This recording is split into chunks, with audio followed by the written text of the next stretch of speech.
Menurut akidah Ahlussunnah, Allah turun ke langit dunia itu dengan zatnya secara hakiki. Rasulullah mengatakan yanzilu rabbuna, Rabb kita turun. Kemanapun kita menghadap, maka di situ ada wajah Allah. Ketika Allah disebut ada di arsy, berarti Allah butuh pada arsy untuk bertempat.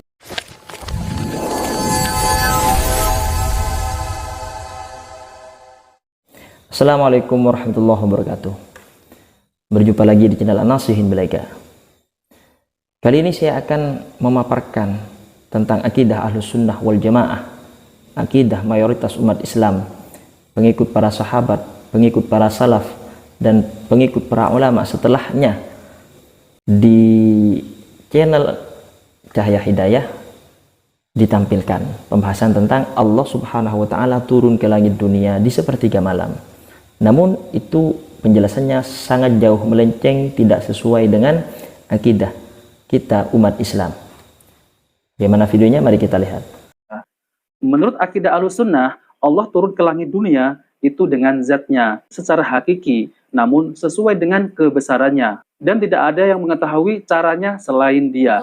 Rasulullah mengatakan yanzilu rabbuna, Rabb kita turun. Kamu bilang rahmatnya. Iya.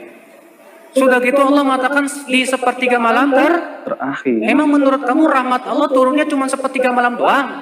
Nah, itu sudah jelas tentang pemahaman mereka dari hadis Nabi Muhammad SAW yang menjelaskan bahwa Allah Subhanahu wa Ta'ala turun ke langit dunia di sepertiga malam.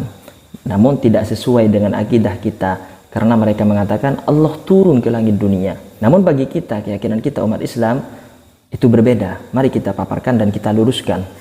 Disebutkan dalam sebuah hadis dari Sayyidina Abi Hurairah radhiyallahu anhu, qala Rasulullah SAW, "Idza madha syatrul laili aw thuluthahu yanzilullahu tabaraka wa ta'ala ila sama'id dunya." Ketika sudah melewati sepertiga malam, Allah turun ke langit dunia. Fayaqulu, maka Allah berkata, berfirman, "Hal min sa'ilin yu'ta?" Adakah yang ingin meminta, maka akan diberikan. "Hal min da'in yustajabu lahu?" Apakah ada yang akan berdoa, ingin berdoa, maka akan diijabah, dikabulkan doanya. "Hal min mustaghfirin yughfaru lahu?" Atau adakah yang ingin meminta ampunan, maka akan diampuni dosanya. Nah, dalam hal ini keyakinan kita umat Islam secara mayoritas turun-temurun dari keterangan para ulama dan seterusnya sampai pada sahabat. Ini menjelaskan tidak demikian. Bukan Allah turun ke langit dunia, berjalan-jalan ke suatu tempat dan semacamnya. Sedangkan kita ketahui sepertiga malam pasti akan selalu terjadi setiap waktu di seluruh belahan dunia secara bergantian. Apakah Allah itu berada di langit dunia, tidak naik-naik, turun terus berada di langit dunia seperti pemahaman mereka? Padahal mereka mengatakan Ar-Rahmanu 'alal 'arsy istawa. Mereka meyakini Allah itu ada di arsy. Jadi karena sepertiga malam ini adalah waktu yang spesial, Allah curahkan rahmatnya pada waktu tersebut, sehingga siapa yang berdoa akan diterima, akan dikabulkan, siapa yang meminta akan diberikan, siapa yang meminta ampun akan diampuni dosanya. Itu menurut kita Ahlus Sunnah wal Jamaah. Makanya dalam kitab Fathul Bari karya Syekh Imam Ibnu Hajar Al-Asqalani mengenai penjelasan tentang Sahih Bukhari dari kitab Fathul Bari yang diambil mayoritas ulama di seluruh dunia. Nah, dalam kitab Fathul Barinya disebutkan, dijelaskan, famu'taqadu salafil a'immati wa ulama'is sunnati minal khalaf anallaha munazzahun anil harakah. Menurut keyakinan imam-imam, ulama-ulama salaf dan ulama-ulama sunnah dari pengganti ulama salaf itu bahwa Allah maha suci, Allah anil harakati, disifati dengan bergerak atau disifati seperti makhluk, diam, bergerak, diam, berhenti, bergerak, berjalan dan semacamnya, seperti makhluk. Wa tahawul, pindah-pindah, Allah tidak disifati dengan demikian seperti makhluk. Wal hulul, Allah tidak bersemayam di suatu tempat, pada suatu benda dan semacamnya, seperti keyakinan umat Kristiani yang meyakini bahwa Tuhan bersemayam di tubuh manusia. Tidak demikian. Kita Ahlus Sunnah wal Jamaah, baik Wahabi, Salafi dan Aswaja, Sunni, mayoritas umat Islam berkeyakinan Allah itu maha sempurna, laisa kamitslihi syai'un. Allah tidak sama dengan apapun makhluknya. Nah, ini secara mutlak Allah tidak boleh disamakan dengan makhluk. Ketika Allah berfirman, wa idza sa'alaka ibadi anni fa inni qarib, jika hambaku bertanya, maka katakan Muhammad, aku ini dekat dengan mereka. Apakah dikatakan Allah ada di sini, di dekat Anda, di dekat setiap hamba-hambanya yang lain? Tentu yang dimaksud dekat bukan Allahnya, tapi rahmatnya, kasih sayangnya, dekat dengan kita, makhluknya. Aqrabu ma yakunul 'abdu min rabbih wa huwa sajidun. Waktu paling dekat seorang hamba dengan Tuhannya adalah ketika bersujud. Apakah ketika kita bersujud kemudian Allah ada di sini, di dekat kita, di hadapan kita, di sekitar kita? Berarti di setiap orang bersujud itu ada Allah di mana-mana?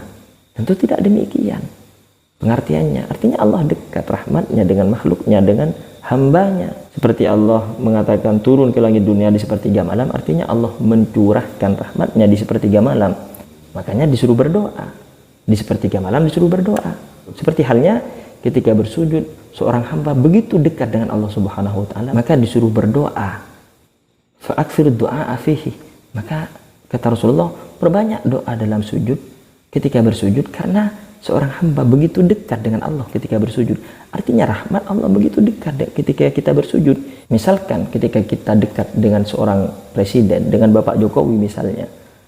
Saya dekat dengan Bapak Jokowi. Apakah ketika saya mengatakan saya dekat dengan Bapak Jokowi, padahal Bapak Jokowi ada di Jakarta, saya ada di Mekah misalkan, apakah saya salah?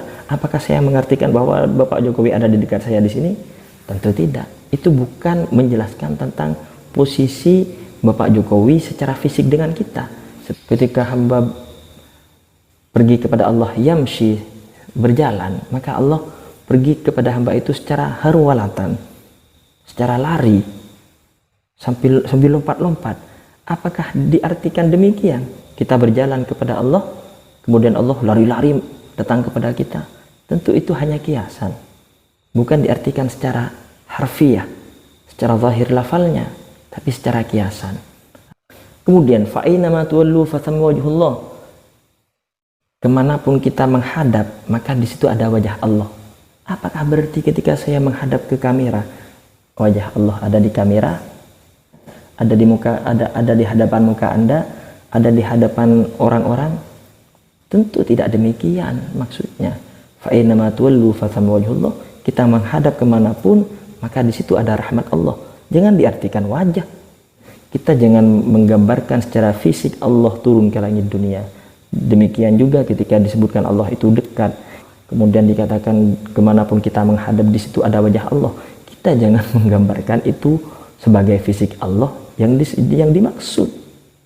Allahul Ghaniyyu, Allah itu maha mandiri secara mutlak, tidak butuh tempat, tidak butuh pada makhluknya. Jangan gambarkan Allah ada di langit, Allah ada di arasy, Allah ada di dunia dan semacamnya, karena Allah tidak seperti makhluknya.